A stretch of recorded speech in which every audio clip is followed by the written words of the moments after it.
La Voz del Archivo, un podcast del Archivo General de la Nación.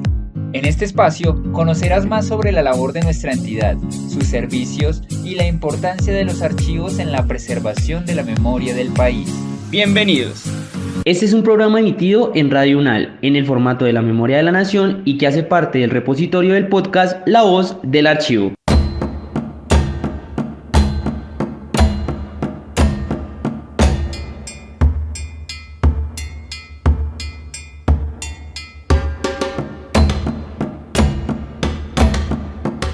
Bienvenidas y bienvenidos a La Memoria de la Nación, un espacio lleno de historia, archivos y memoria. Gracias por acompañarnos cada semana en un nuevo programa. Quiero saludar a mi compañero Kevin Hernández. Hola Mario y hola a todas las personas que una vez más nos acompañan en este programa.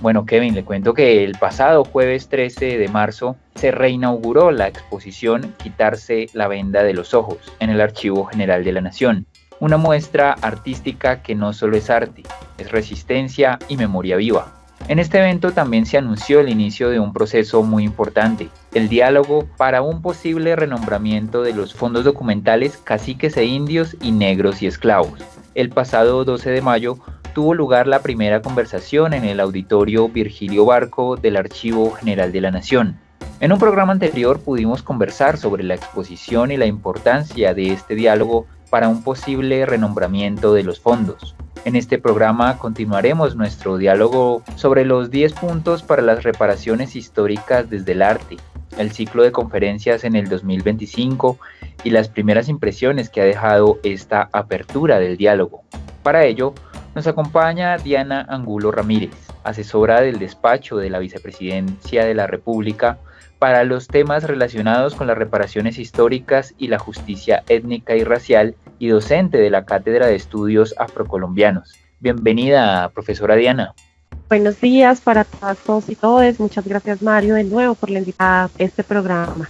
Y también hemos invitado al profesor Bastien Bosa, él es docente de la Universidad del Rosario en el programa de Antropología de la Escuela de Ciencias Humanas y PhD en Ciencias Sociales. Bienvenido, profesor Bastien. Buenos días y muchas gracias de nuevo por la invitación. Bueno, muchas gracias de nuevo, profesor Bastián, profesora Diana. Para iniciar, me gustaría que nos contaran sobre los 10 puntos de las reparaciones históricas desde el arte. ¿A quién fueron entregados? Esta pregunta es muy importante porque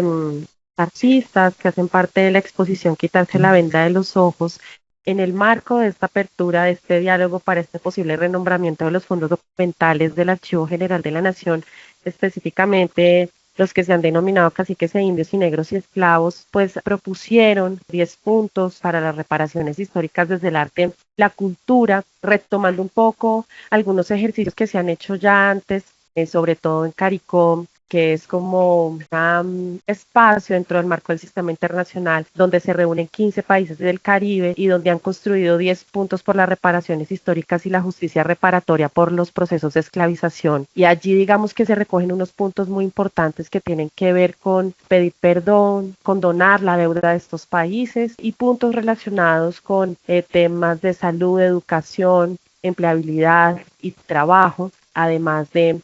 reconocer los crímenes de lesa humanidad que se cometieron en el marco de los procesos de esclavización. Retomando ese ejercicio, los artistas también han puesto como 10 puntos para las reparaciones históricas, sobre todo en el marco del arte y la cultura, promoviendo, digamos, los principales tópicos que están recogidos dentro de este documento. Tienen que ver con hacer una ruptura, digamos, en los esquemas tradicionales de las disposiciones, de las exposiciones artísticas, de los objetos museales y de cómo se nombran también en el marco de incluir lenguajes inclusivos, antirracistas y decoloniales. También proponen que se debe desafiar la historia colonial, reconociendo las consecuencias y el trauma de la esclavización, lo que se ha denominado ahora el trauma racial, y han propuesto también que la museografía debe tener un especial énfasis en decolonizar de estereotipos racistas, machistas y xenófobos, digamos, dentro de los museos, como de los lugares que tienen a bien, digamos, documentar este tipo de procesos.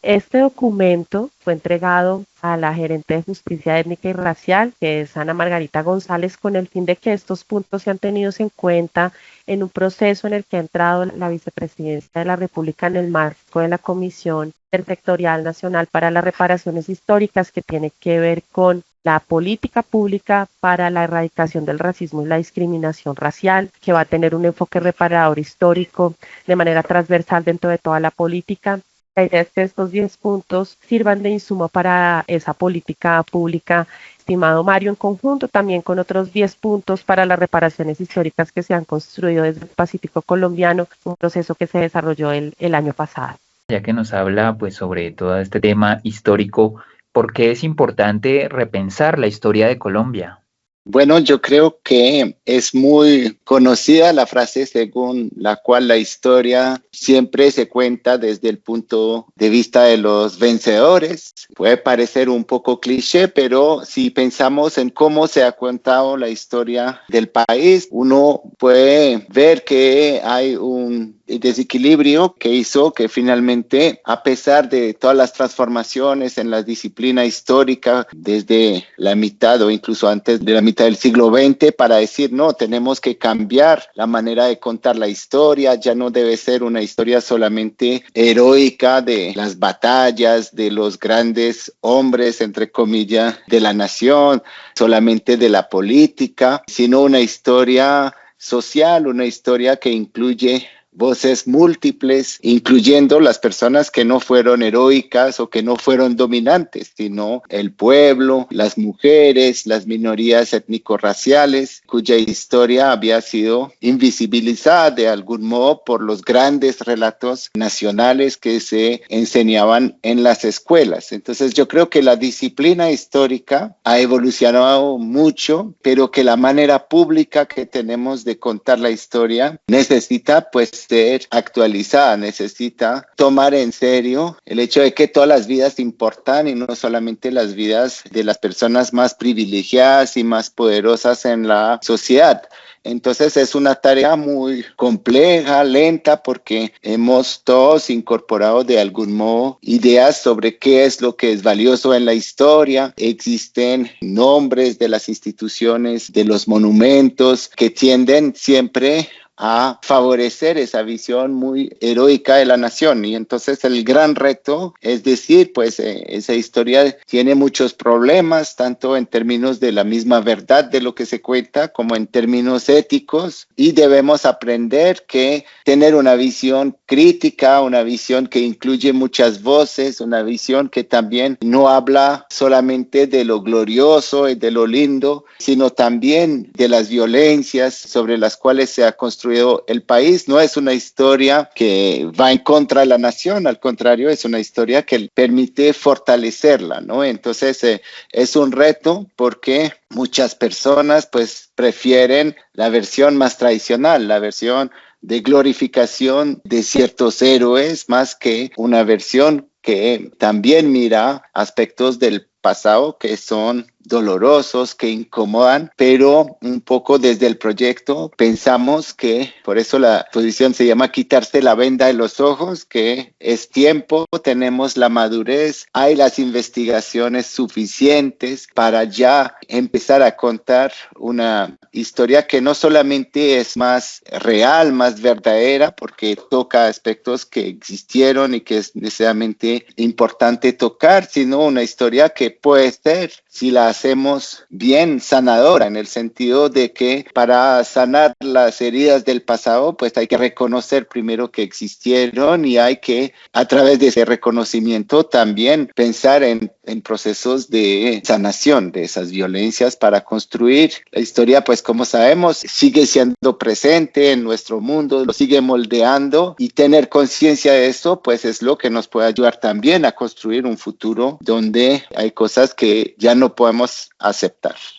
Yo quisiera preguntar también, en este caso, ¿qué secuelas de la trata transatlántica de personas esclavizadas se abordarán en el ciclo de conferencias que van a estar presentes al transcurso de este año 2025? El ciclo de conferencia ha sido construido por parte del Archivo General no tanto para hablar de la historia de la esclavización como tal, sino de reflexionar sobre pues, la conservación de esta historia, ¿no? Que es la función del archivo. Y cambiar los nombres de los fondos puede parecer un asunto menor, pero en realidad hace surgir muchas preguntas complejas de distintas naturalezas, preguntas éticas, preguntas historiográficas, preguntas técnicas. Entonces, el ciclo de conferencia pretende pues dar la posibilidad con tiempo, sin afán de abordar todas esas dimensiones sobre qué quiere decir conservar esos documentos, hacerlos accesibles, y son documentos muy particulares porque llenos de violencia, ¿no? Y no solamente son el reflejo de una violencia por fuera de ellos, sino que los mismos documentos, como esos certificados de compraventa de las personas, como los documentos jurídicos que violentaban, intentaban transformar las personas en mercancías, pues eran la violencia misma. Entonces no son documentos como cualquiera,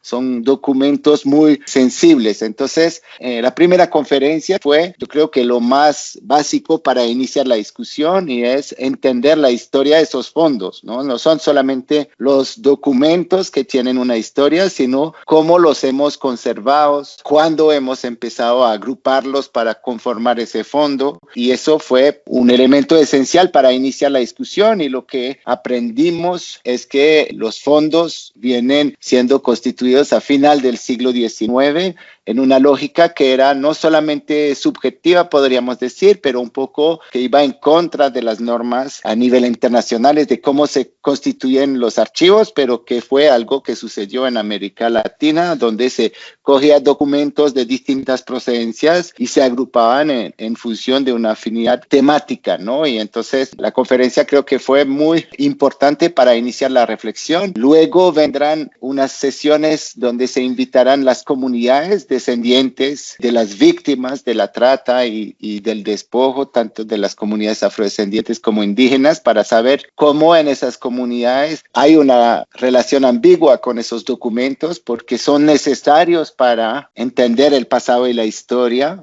pero a la vez son documentos que, como lo habíamos dicho, producen dolores y heridas, ¿no? Entonces, escuchar esa tensión entre documentos necesarios, pero documentos que duelen, será algo muy importante. Habrá también una sesión más técnica sobre cómo se puede hacer sin perjudicar a los investigadores, sin impedir el acceso fácil a los documentos, que al fin del cabo es la tarea central de un archivo, ¿no? Hacer que los documentos sean disponibles. Entonces hay argumentos en contra de renombrar los fondos porque pues ya fueron citados, por ejemplo, con ese nombre en libros, entonces puede generar confusiones en los lectores, pero a la vez hay argumentos a favor para decir renombrar esos fondos puede ser una manera de atraer al archivo muchas personas que no han venido, que no han podido acceder a documentos que sin embargo son muy importantes o pueden ser muy importantes para su historia o la historia de su pueblo. Los archivos han sido lugares muy exclusivos que intimidan a veces,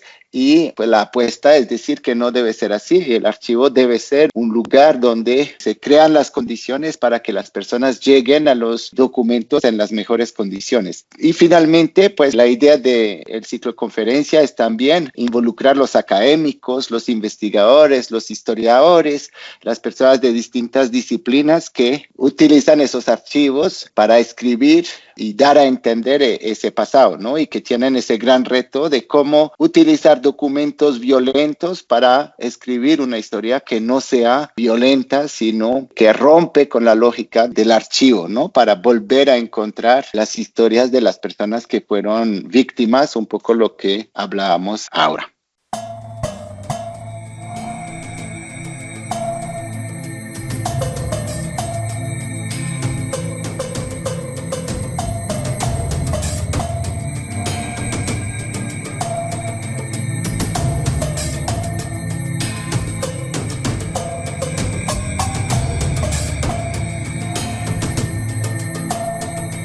Bueno, profesor Bastián, profesora Diana, me gustaría que nos contaran un poco el por qué consideran que los archivos y museos son espacios de disputa por la memoria y no solo repositorios de documentos. Importante y muy controversial, ¿no? Porque Los museos y los lugares donde se guardan los archivos son también lugares que se han construido para legitimar ciertos discursos, para legitimar también los poderes del statu quo ya establecidos, de tal manera que cuando uno está hablando de romper con esos esquemas, de desafiar la forma en la que se han hecho, desde las contranarrativas de quienes han sido excluidos de contar esas historias y de ir a revisar esos archivos, pues ahí hay unas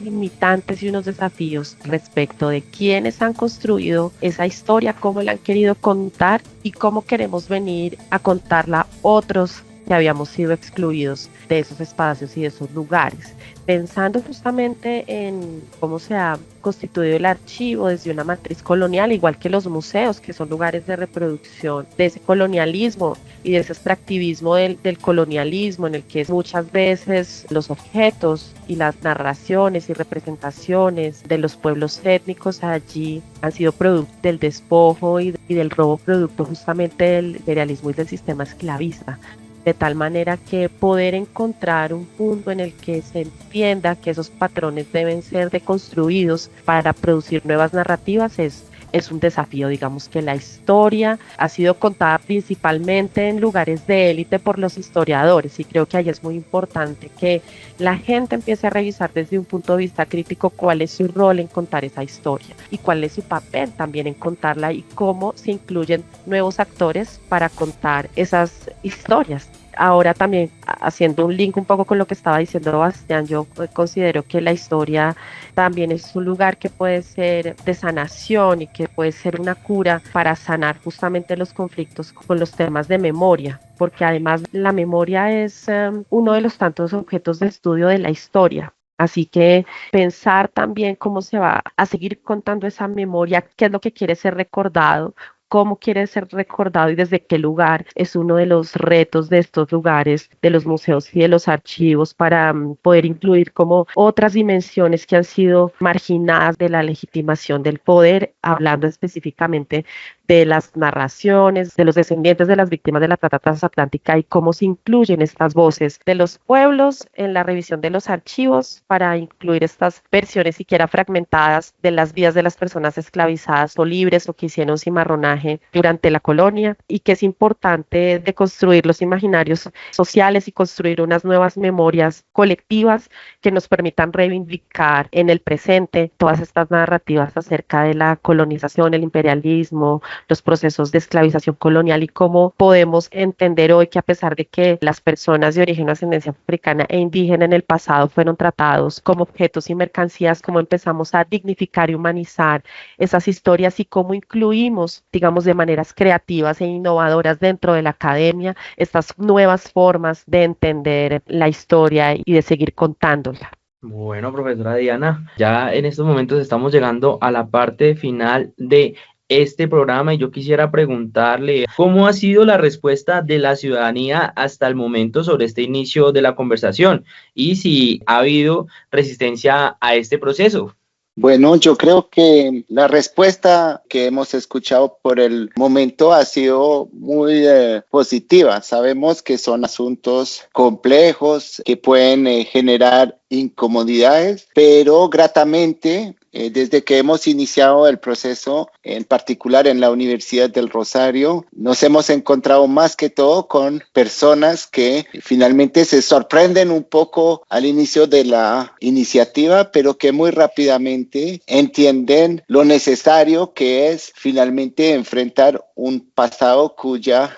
existencia no se puede negar. ¿Qué quiero decir con eso? Pues en el caso de la Universidad del Rosario, nunca se había hablado públicamente de esa conexión con el pasado esclavista de la nación. Y sin embargo, siendo una institución que tiene 370 años, lo sorprendente hubiera sido no tener esas conexiones. Es relativamente obvio y no descubrimos mucho nuevo en cuanto a esas dos fuerzas históricas, la esclavización por un lado y el despojo de los pueblos indígenas por el otro, como dos aspectos de la conformación de todo el continente. Tampoco es una historia solamente de Colombia, es la historia de Estados Unidos, es la historia del resto de América Latina, de Brasil. Yo creo que una vez superada la idea de, pero podemos hablar de eso, yo creo que las personas entienden que es por lo mejor que se hace ese trabajo, que la idea no es dividirnos,